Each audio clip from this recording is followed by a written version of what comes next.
তথ্য প্রমাণ খুঁজে বের করা যায়, তাকে তো গরু চড়ানোর মাঠে পরিণত করে দিয়েছিল কলকাতা পুলিশ এবং মমতা বন্দ্যোপাধ্যায়ের দলবল।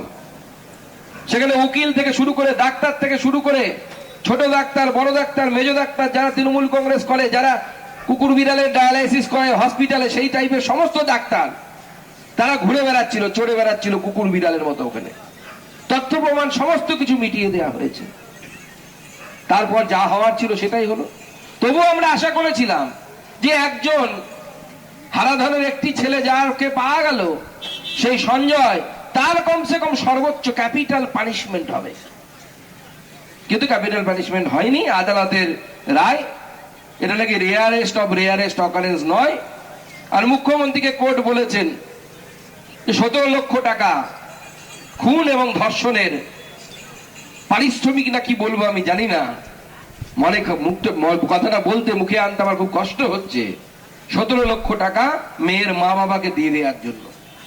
আমি জানি না মহামান্য আদালত কি ভাবছেন, কিন্তু 17 লক্ষ টাকা দিয়ে কি সেই মেয়ের ইজ্জতটা ফিরিয়ে আনা যাবে? সেই মেয়ের জীবনটাকে ফিরিয়ে আনা যাবে? মা বাবা তিলে তিলে যে মেয়েটিকে মানুষ করেছিল, ডাক্তার বানিয়েছিল, এমডি করাচ্ছিলেন, তাকে কি ফেরত পাওয়া যাবে? তাপসদা বলছিলেন স্যালাইনে ছত্রাক, রাজ্যদাতেই সত্যি ছত্রাক ধরে গেছে।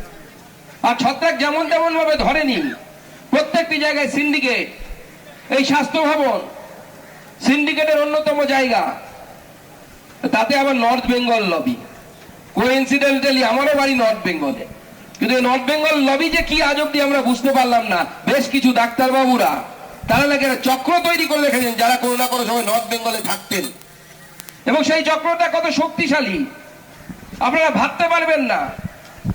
যে যখন পশ্চিমবঙ্গ কেমিক্যালসে, ফার্মাসিউটিক্যালসে তৈরি এই যে স্যালাইন, এই স্যালাইন রাজ্য সরকার 14 তারিখে মা করে দিয়েছে, তারপরেও বিভিন্ন জায়গায় সেই স্যালাইন বহাল তবিয়তে চলছে। 8ই জানুয়ারি 4 জন মহিলা অসুস্থ হলে একজন মারা গেল, পরবর্তী সময় 3 জনকে ট্রান্সফার করে দেওয়া হলো গ্রিন করিডোর করে। ওই ভারতবর্ষের অন্যতম ভালো হসপিটাল আমি বলবো, যতই মুখ্যমন্ত্রীকে খারাপ হসপিটাল বলুক, এসএসকেএমে নিয়ে এসে তাকে চিকিৎসার ব্যবস্থা করা হয়। কিন্তু মুখ্যমন্ত্রী কি সত্যিই জানতেন না? সুকান্ত মজুমদার, বিজেপির রাজ্য সভাপতি।